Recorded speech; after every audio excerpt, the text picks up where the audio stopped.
Hey everyone, it's Mark J. Schmidt here from Remax Country and MoveMeMark.com. I had to tell you about this. This is such a crazy story, and I couldn't wait to tell you about it. I was going to write a post about it, but it's too long, and really, I think hearing this story is going to be so much better than just reading about it. So today, I'm out at lunch with a client, and I get a text message. And the text message, I get 3 text messages from an Illinois phone number. And the first text message says, "Hi."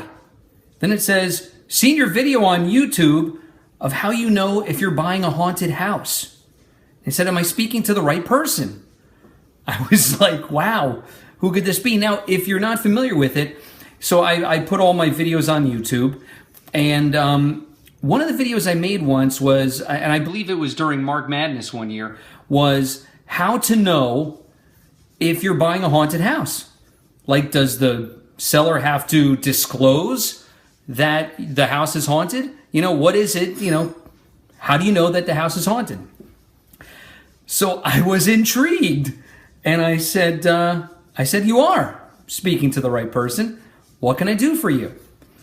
And then he proceeds to send me a picture of this ranch-style home. It's on my phone right here. I'm not going to show you just because I don't want to show the guy's phone number. I will attach the photos to the video, though, later on to the post. So anyway, I got my phone right here. Anyway, so this is what this person says to me. It turns out his name is Alex. And he wrote, "So I've been interested in this ranch that the bank is selling.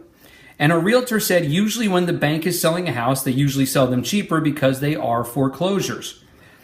So it's a 5-acre ranch with this house kind of in the middle. And my whole crew loves this house. But when I went to see it alone, before I went with the realtor, I took a couple pictures and I zoomed in on one and I saw these 3 faces." So he then proceeds to send me this photo, and the photo has 3 faces in it. It's like a picture of it's like zoomed in, and it's the windows in the house, and there are 3 faces in it. You can make one out really well. There's one all the way to the left that you can make out really well. And he wrote, "There's a lot of trees in the property, but I doubt that's shadows." And he said, "I just don't know what to do right now."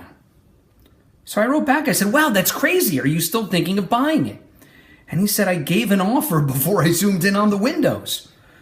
So he asked me, "Would you say it's haunted?" So I wrote back to him. I said, "That's a tough call." And here's something very interesting. I told him about a website.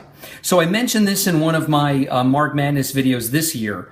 There's a website that if you want to find out if anyone died in the home that you're thinking about buying, you can go to www.diedinhouse.com.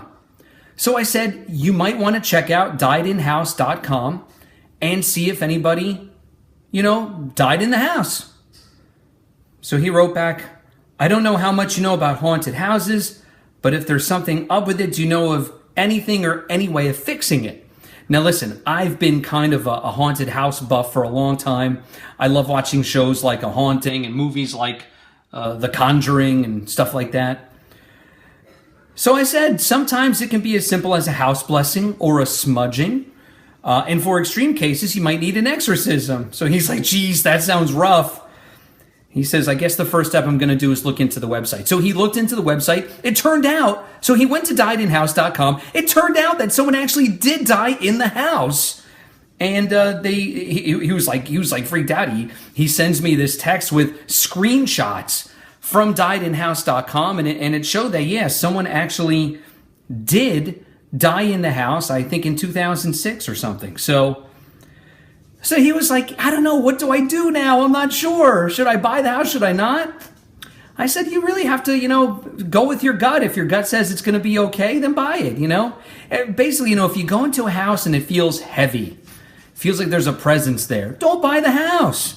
I was watching A Haunting once, a fantastic show. And on this one episode, this family was going to rent a home. And when they went to see it, the previous tenants had left their breakfast plates as though they had left in the middle of breakfast. They just got up and ran out. And That's a sign. If people leave their plates that they're eating off of in the middle of eating, something may have scared them off. So I actually said to him, were there any breakfast dishes out? Was anything there that made you think that the people left in a hurry? And he said, no, the place was empty and, all that good stuff. So basically what I said was, go with your gut. And, just to be on the safe side, I said, if you don't mind, I'm going to share this picture you sent me with my followers on Facebook. Let's see what they think. So what I want you to do is look at the picture that's with this post and comment below. Let me know what you think. Do you think that this house is haunted? Are those actual faces?